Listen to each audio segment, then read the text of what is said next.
will put into shame the Canadian government, even though this United Nations agent doesn't have any right to enforce particular things, but he can sure put On a déjà the comme de la Canadian soupe government puis in du an riz awkward là, frais là. situation Fait que s'il y a to des act gens que tu and connais, do que tu sais comme something. les aînés, peut-être Thank les you. enfants. Puis moi je vais aider si on peut aider pour le truc.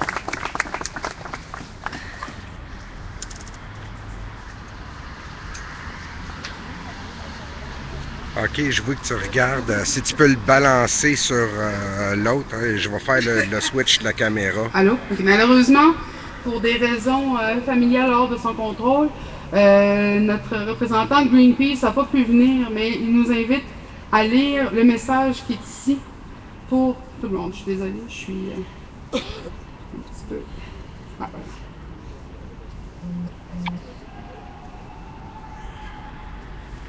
Si vous utilisez Social Stream, je suis Alors, sur de mon la part de cellulaire, je Greenpeace vais Québec, voir ce qui si est le projet de écrit. l'éoduc d'Enbridge va de l'avant, Suncor raffinera à Montréal du pétrole lourd des sables bitumineux, et ce, au détriment de la santé des gens et de l'environnement.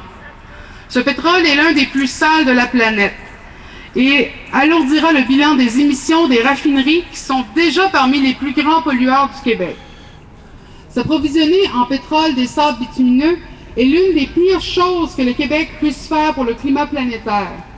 La crise climatique exige que l'on sévère rapidement, que l'on se sèvre rapidement de notre dépendance au pétrole, en commençant par les formes de pétrole extrêmement polluantes, comme celui des sables bitumineux. De plus, les risques de déversement et leurs conséquences sont beaucoup trop grands pour aller de l'avant avec ces projets. 1. L'eau potable de centaines de milliers, possiblement de millions de personnes qui habitent à Montréal et dans tout le sud-ouest du Québec serait à risque.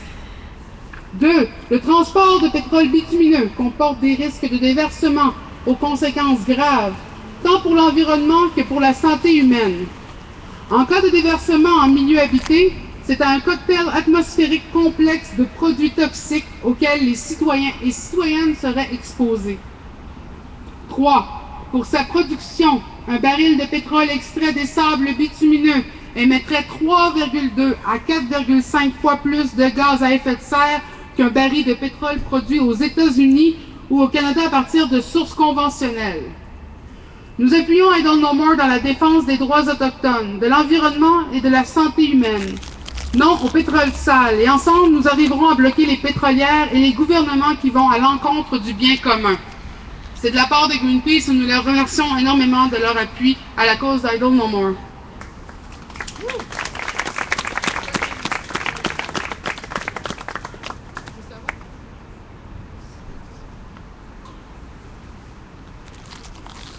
OK, Cyborg Communication. La caméra s'en va sur Cyborg Communication.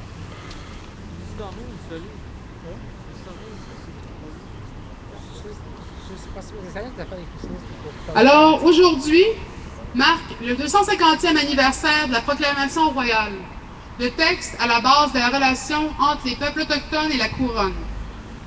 Et aujourd'hui marque aussi l'arrivée en terre canadienne de James Anaya, le rapporteur officiel de l'ONU en droit autochtone, en droit humain autochtone.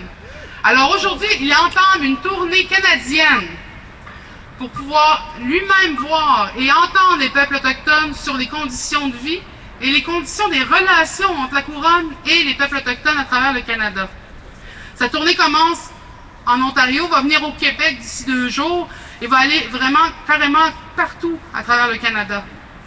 J'ai entendu dire que dans certaines villes, on nettoyait les sans-abri, c'est-à-dire qu'on les tassait, on les expulsait, et c'est pour donner une meilleure image du Canada.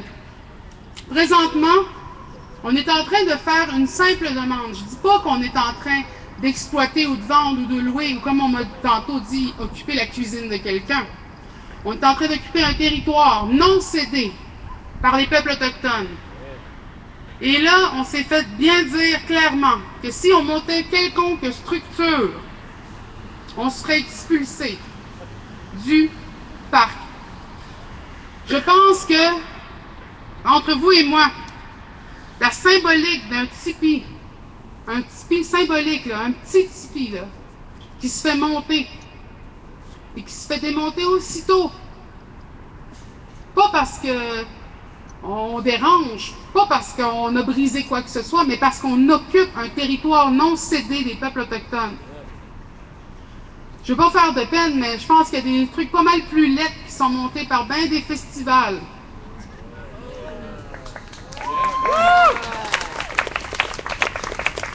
Et eux, ben, je pense pas qu'il y ait personne qui vient leur démonter leur tipi.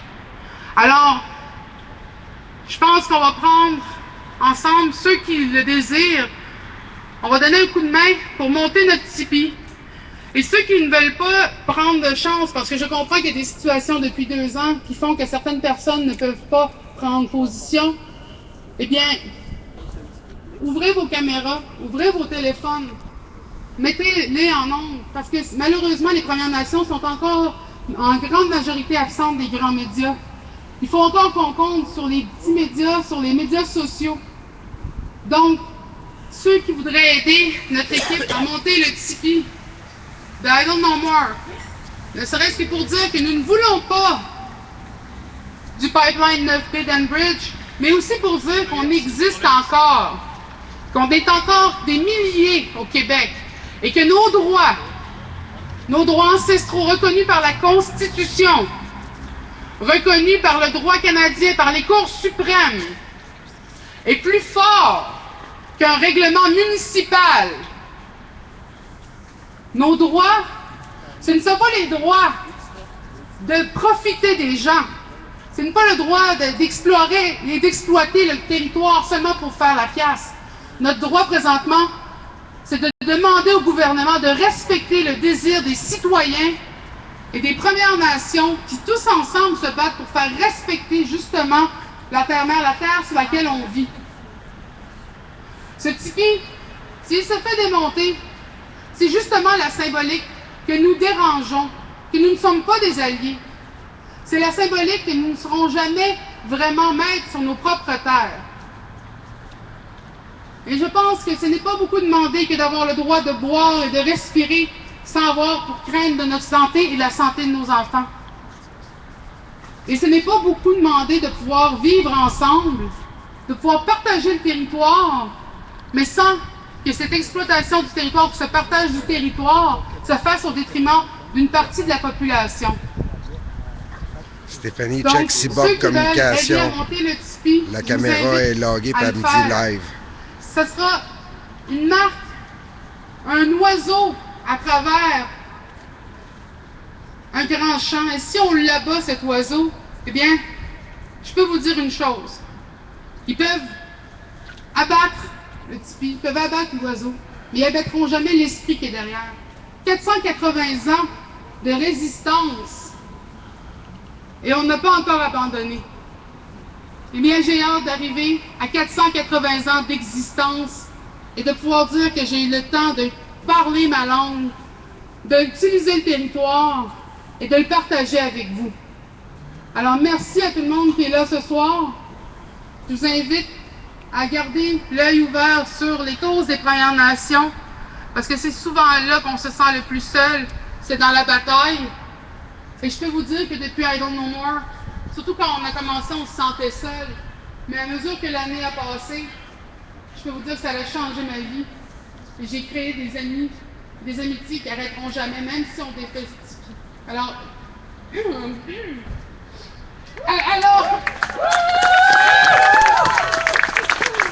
alors, je vous remercie. C'est jusqu'à maintenant. Et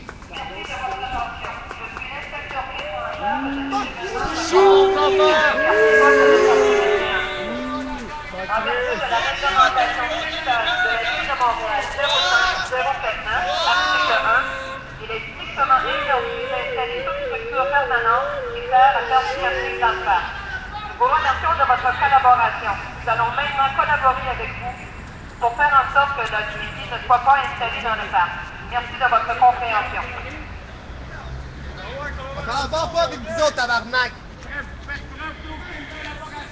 Alors, la SPVM vient. Je ne connais pas les champs, je n'ai